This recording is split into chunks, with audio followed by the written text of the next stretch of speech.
Hello guys, in this video I'm going to show you how to set voice instructions on the Maps.me application.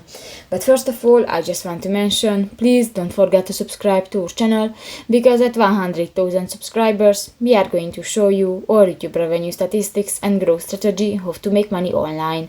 So let's jump into it. First of all, open the application on your device. So that's the home screen, and you can find different buttons. New, click to the more option at the upper right corner of the home screen. Click to the settings button, and in the map and navigation section you can find the third button, the voice instructions.